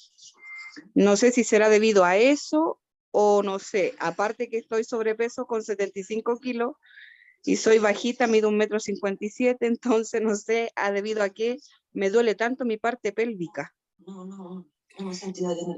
Muy buena Eso. pregunta. Yo creo que ahí hay 2 o 3 cositas. Uno, cuando una mujer ya tiene 2 hijos, obviamente su tercer embarazo es bastante más ajetreado que el primero. Entonces las personas van teniendo más síntomas porque tienen que hacerse cargo de 2 niños, además de toda la historia, qué sé yo. Y usted dio en el clavo, Jocelyn, en el sentido de que el hecho de tener 2 cesáreas y tenido embarazos más complicados, en general, si ustedes se fijan, cuando uno tiene una cicatriz, la zona de la cicatriz no es elástica, es rígida. Entonces, al tener 2 zonas de cicatriz en la piel, en la pared del útero y todo hacia adentro, genera una zona de mayor sensibilidad o por lo menos una sensibilidad distinta. ¿Se dan cuenta? Cuando tienen la cicatriz de la cesárea, se la tocan, la sensación no es igual que la piel normal. Las cicatrices tienen una sensibilidad distinta y a veces se siente menos, a veces se siente distinto y a veces duele. Primera cosa. Segunda cosa, si estás con sobrepeso, puede ser que, claro, tu pelvis está sufriendo los estragos del sobrepeso y además de lo que es el embarazo. Por lo tanto, yo creo que para minimizar esto, uno, yo creo que tú eres de las pacientes que tiene que hacer un reposo intermitente más frecuente. Segundo, yo recomiendo el uso de faja. Las embarazadas ocupan unas fajas que son más angostas, son como una cincha así. No la faja grande que se puede poner en la guata que tapa todo, sino que es una cincha que tú te la pones como una especie de cinturón, como que literalmente, mira, si tú lo haces con las manos, te levanta la guata. Y si tú caminas y te levantas tu guatita y te mueves con la guatita levantada con los brazos, probablemente te va a molestar menos y te va a ayudar la faja. Yo creo que lamentablemente vas a tener más síntomas por todo lo que tú claramente tienes identificado, que es que tienes un poco de sobrepeso, que tenéis 2 cicatrices y que tenéis 2 hijos. O sea, cuando uno tiene que criar hijos y hacer otras cosas, obviamente ajetrea el doble que cuando es primera guaguita. Pero la faja podría ayudar. Así que yo haría reposo intermitente, sin hacer exceso de actividad física, pero es bueno que te mantengas activas, pero con cierta intermitencia, y usar faja cuando andes circulando mucho. Yo creo que eso te va a ayudar a disminuir un poquito esa sensación que tienes abajo. Doctor, veo acá una pregunta que me parece medio urgente, que dice, tengo 38 semanas, he ido 2 veces ya a urgencias porque boto mucho líquido, y me dicen que es normal y me mandan para la casa. Hoy me está viniendo un líquido además con un color rojito como sangre, y mi guatita está dura, y el bebé se mueve muy poco, y eso que me acosté en el lado izquierdo. Ya, yo pienso que ella, a ver, una posibilidad es que tenga rota la bolsa de agua, pero no siempre perder líquido es igual a rotura de membrana, porque hay mujeres que tienen rotura de bolsa y pierden poquito líquido, pero ella tiene 2 cosas distintas. Hay una disminución de la actividad de la guagua y tiene la guatita dura. Yo creo que ella está con contracciones. Quizá no las percibe todas.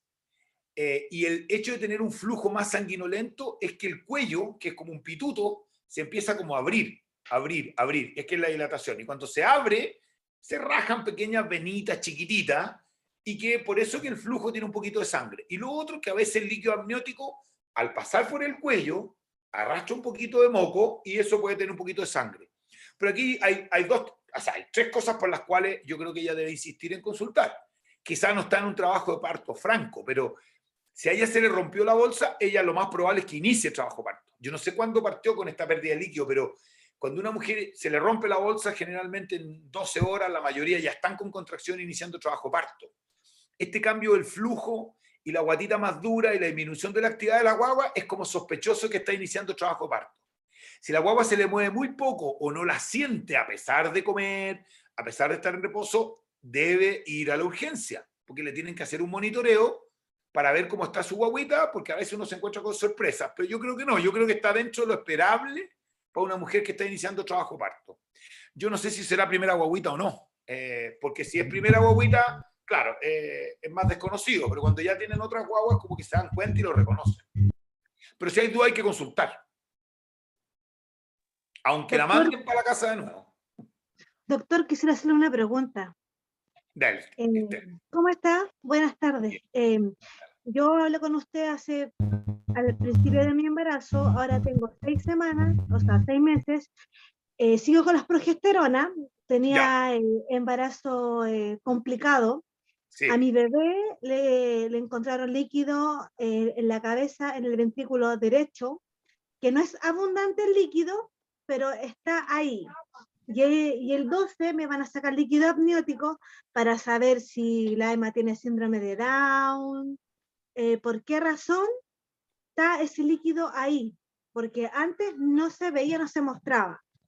Y cuando me dijeron, me citaron el 12, el 15 y el 20. Tengo horas continuadas, me agito mucho al comer, al caminar, los vasos de agua se me hacen pocos, tengo que andar con botellas grandes, como de Gatorade, con agua, y en la noche el dolor de cola es imposible, o sea, ni siquiera puedo sentarme porque siento como que me van a sacar la espalda, más o menos, y me tienen que ayudar para sentarme, porque yo soy delgadita, pero tengo una guata muy grande, o sea, si yo me paro y usted me ve, es guata grande, y todo el día tengo que andar comiéndome algo, porque siento mucha hambre y mucha sed. Y lo que usted dijo como de la acidez, empecé hace poco a sentirla, y mi preocupación es del líquido del ventrículo derecho, que dice el doctor que no es grave, pero el líquido está, y no quieren que el líquido aumente, porque si no la cabeza de la bebé va a salir en forma de corazón, y tengo fecha de parto el 1 de octubre. Entonces ya el 12 tengo que estar en la mañana en el San José para que me saque líquido amniótico, y eso es lo que me tiene a mí preocupada. Mira, ya. A ver, claro, es difícil tener seguridad, pero mira, yo no sé si tienes aumentado el líquido amniótico. El líquido amniótico tú en tu guata te ha crecido muy rápido. Sí, Si sí, tu mire, guaguita te ha que me crecido voy a muy parar, rápido. mire. Sí, mira, lo que pasa es que, a ver, el por qué no se le había visto nada en el cerebro a la guaguita, porque quizá, como te decía antes, la ecografía de las 30, 32 semanas sirve para ver cosas que aparecen después. Y una de ellas son las hidrocefalias. Si tu guaguita tiene un poco aumentado el ventrículo lateral derecho en el cerebro, puede ser que esté con algo de hidrocefalia. Por eso no lo vieron antes y lo están viendo ahora. Yo no sé en las ecografías más tempranas que te hicieron, la del tercer mes y la del quinto mes, si vieron algo. Es una cosa. Lo otro, de lo que vi tu guatita, parece una guata de término. Entonces quizás tú estás con contracción y con muchas molestias físicas porque se ha producido lo que se puede llamar, lo que se llama polihidroamnio agudo, que es un aumento del líquido amniótico en forma brusca. Y eso puede tener relación que si la bobita tiene algo cerebral. Ahora, si eso es por que tu bobita quizá tiene un síndrome de Down no diagnosticado o tiene alguna otra cosa en el cerebro, eso puede condicionar que la bobita se produzca este polihidroamnio, ¿ya? Porque la única forma de que aumente el pipí de la guagua no es solamente porque tenga hiperglicemia. Entonces quizá tú no tienes una diabetes gestacional, nada, y puede haber una relación entre que la guagua tenga algo en el cerebro, que tengas este polihidroamnio agudo y que tengas todas las molestias físicas, porque tu útero creció tan rápido que parece un embarazo, no sé, de lo que te vi yo, tú eres delgadita, pero un embarazo, no sé, pues de 7, 8 meses y tenés mucho menos. Entonces, yo creo que es muy importante que te hagan un diagnóstico, y la punción del líquido amniótico es para estudiar los cromosomas de la guaguita seguramente, y para estudiar las características de ese líquido, por qué está tan aumentado. Yo creo, no sé en realidad, no, me gustaría estar equivocado, pero quizá tu guaguita tiene algo cerebral, lo que están sospechando, y eso produce secundariamente este aumento excesivo del líquido amniótico. Y obviamente si tú tenías una guata gigante, se porta como un útero que ya está por nacer la guagua, y por eso tenéis tanto dolor en la pelvis y en la cola. Y puede ser que eso sea lo que te decía, un polihidroamnio, no sé si te vas a recordar la palabra, que quiere decir mucho líquido amniótico, pero agudo. Agudo quiere decir que se produjo bruscamente. Así que es muy Claro, porque importante. tengo 6 meses, y cuando fui el último control, el doctor vio la ecografía y dijo que era líquido en el cerebro, pero que no era tan abundante, que era un poquito, y que que no estaba avanzando, que estaba ahí nomás. Entonces, para el 12 quieren sacar mi líquido si está avanzando, o simplemente descartar que sea algo malo. Exacto. Mira, hay polihidroamnios que no significan nada y hay imágenes cerebrales que tampoco. Pero si tú me preguntas por qué te van a hacer todo esto, es porque están viendo que quizá todas estas cosas obedecen a un problema. ¿Te fijas? Que se junte todo. Ahora, el polihidroamnio que tú tienes no es que la guaguita tenga mucho líquido en el cerebro, es que hay líquido, la guaguita está flotando en una bolsa, y la bolsa es como un astronauta que flota en una bolsa llena de líquido.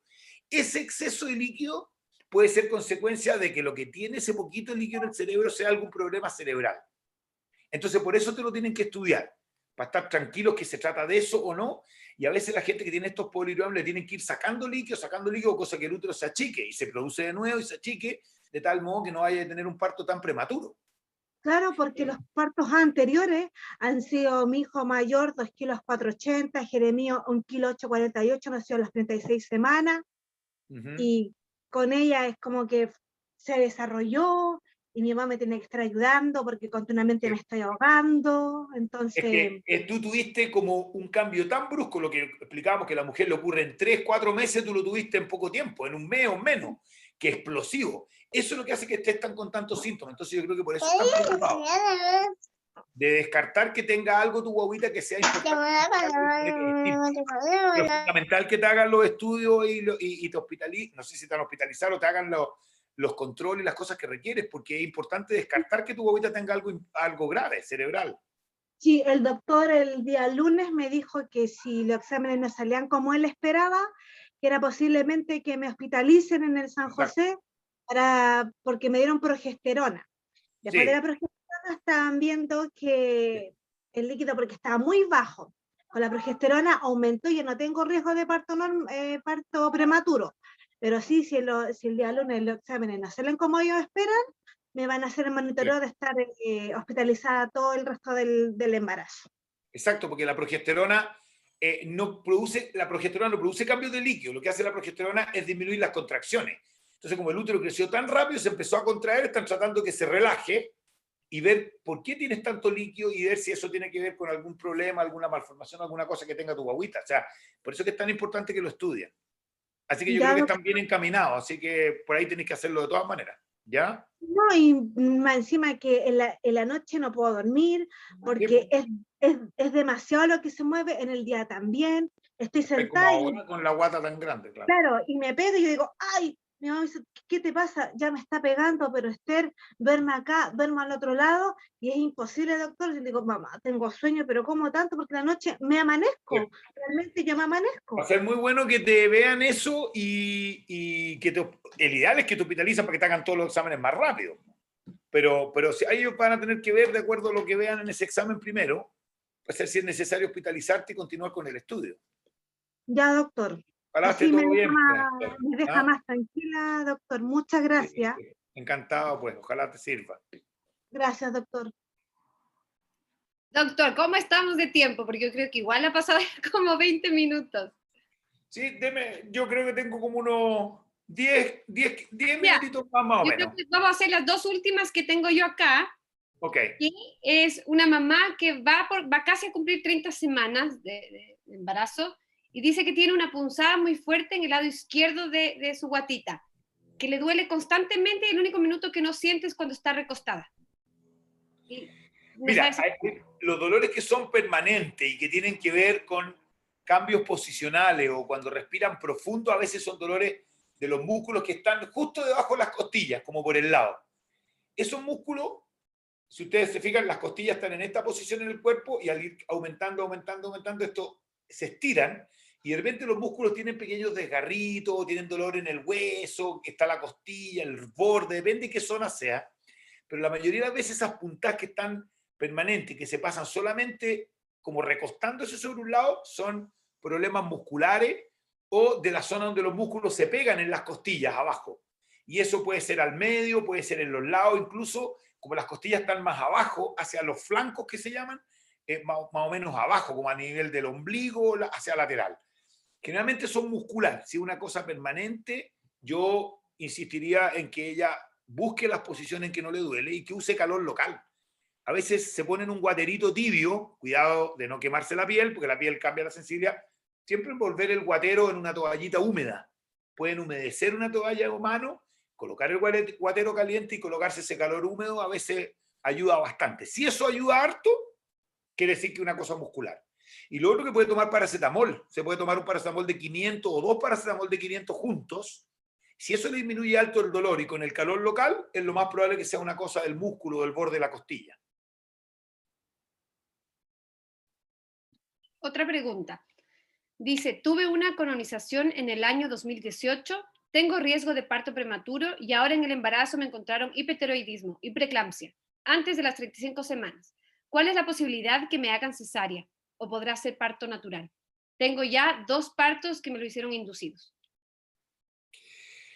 Bueno, si tuvo 2 partos después del cono, tiene una opción de parto normal habitual. Lo que pasa es que el cono es que al cuello y al útero le sacan un pedazo. Entonces ahí pueden quedar 2 cosas que son extremas. O que el cuello le quede como incompetente y que se abra fácil, y eso puede favorecer un parto prematuro. O al revés, que la cicatriz quede muy dura y que después el cuello no se pueda dilatar. Entonces, si tuvo los partos antes del cono, no sabemos cómo le va a ir. Si tuvo los partos después del cono, lo más probable es que le vaya parecido a como le fue los partos porque el cono fue antes. Si tiene preeclampsia y tiene más cosas y tiene el cono, es probable que le tengan que sacar la guagua antes si tiene la preeclampsia, porque la preeclampsia es un síndrome hipertensivo que la única manera que se soluciona es teniendo la guagua. Entonces, si ya tiene una preeclampsia a las 35 semanas, yo creo que va a ser antes y no me extrañaría que fuera por cesárea. Sobre todo si el cono fue después de los partos y el útero es muy cicatrizado y está muy duro. Porque la preeclampsia pasa a ser preponderante, porque la preeclampsia puede ser, si es que no se controla y es severa, puede ser grave para la mamá y la guagua. Entonces, cuando uno se encuentra claramente una preeclampsia, al final si es parto normal importa un poco menos mientras la mamá y la guagua estén bien. Así que no le puedo dar la certeza de eso, pero depende de cuándo haya sido el cono. Ya, vamos a dejar en las últimas 2 preguntas que escribieron en el chat. Ya. Dice, doctor, ¿es malo que un bebé esté sobre el percentil 90 con 29 semanas?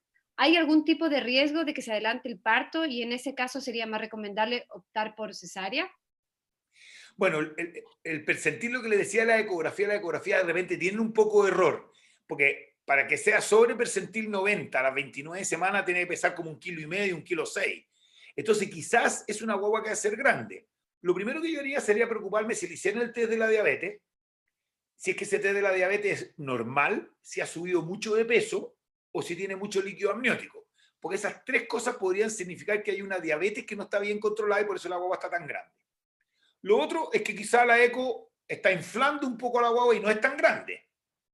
Y lo tercero es que obviamente si ella tiene una guagua grande, no es que sea más probable que tenga el parto prematuro, pero puede tener una guagua de 4,5 kilos y que quizá no pueda tener un parto normal y tenga un poco mayor riesgo de cesárea.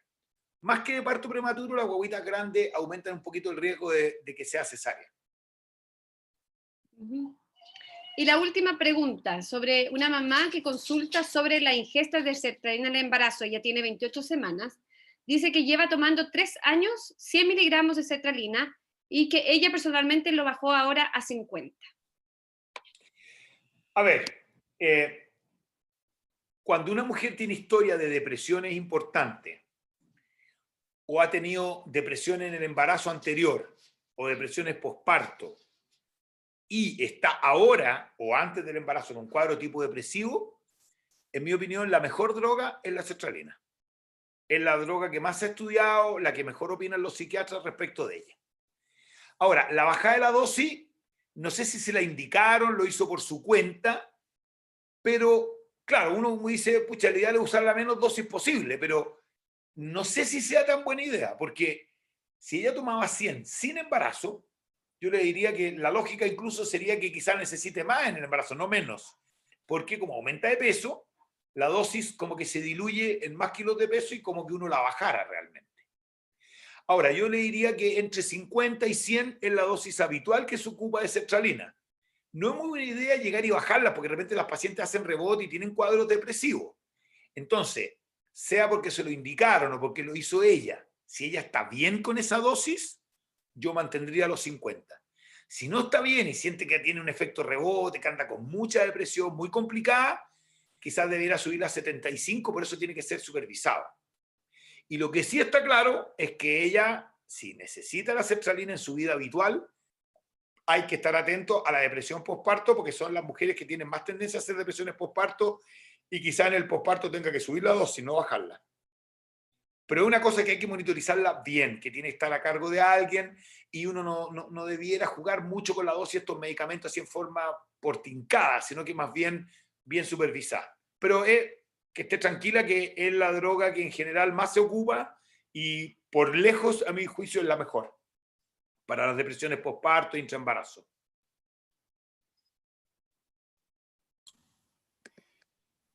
Yo creo que ya estamos con las preguntas, ahora por fin pude volver al final. Pero bueno, Rafael, te agradezco nuevamente en nombre de todas las mamás. Creo que están todas súper contentas. Nos encantaría estar horas y horas haciéndote preguntas. Las mamás disfrutan de tu respuesta porque eres entretenido, también esos son los comentarios que han dicho, así que de verdad muchísimas gracias por estar acá con nosotras otra vez, también a todas las mamás, por estar aquí y atreverse a pedir ayuda, hacer preguntas. Recuerden que siempre vamos a estar aquí para ustedes como INPI, como programa Conversemos Mamá, en el mismo grupo. Siempre vamos a estar atentas a sus dudas y el Rafa siempre está ahí acompañándonos desde lejito. Así que nuevamente muchas gracias. Gracias Clara por leer las preguntas por mí. Ahí están las mamás agradeciendo. Muchas gracias por su excelente disposición, explica muy bien. Muchas gracias doctor. Y bueno, así te agradecemos otra vez más por...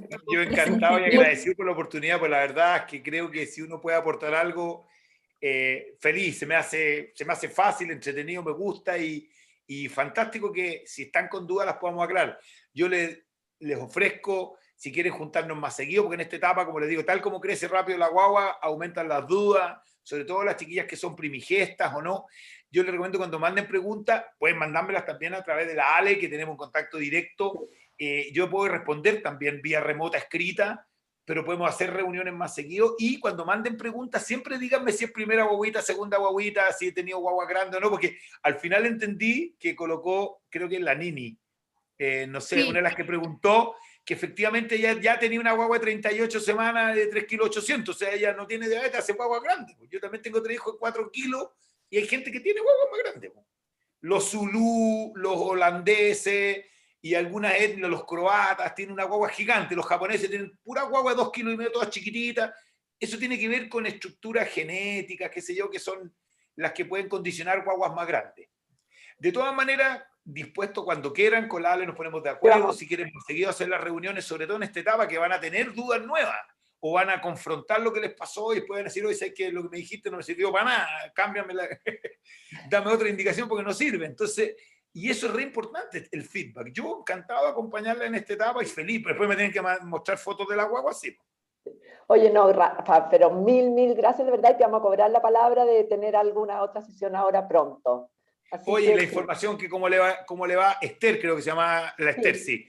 Saber cómo le va a la Esther, que por lo menos si quieren por interno me cuenten, porque claro, ella tiene el pudor de su información privada, si uno le puede dar alguna opinión, pucha, encantado de poderla acompañar en esta etapa, porque quizás sea difícil, ojalá que no tenga nada la guaguita y ande todo bien, pues. Así que si necesitan acompañamiento ahí, encantado de poderla dar consejo, opinar, o por último que me entere cómo están yendo las cosas. de todas maneras, Rafa, de todas maneras estaremos ahí. No se preocupe, yo se lo diré a la psicóloga, cualquier información del día lunes se lo haré saber, ni un problema. Al contrario, gracias a usted. Ya pues, Esther, encantado y ojalá te vaya súper bien con tu examen. Ay, ojalá, esperamos eso porque ya quiero descansar. Sí, para que te alivies un poquito. Sí, gracias. Ya. Bueno, vale, encantado. Gracias, Cuando quieran, ya Rafa. saben, aquí estamos. De todas maneras, vamos a fijar otra. Oye, escucha, muy agradecidos todos de corazón. Así que, mira cómo tú leí el chat, cómo te ponen un amor, el doctor, muy buena persona. No lo he visto.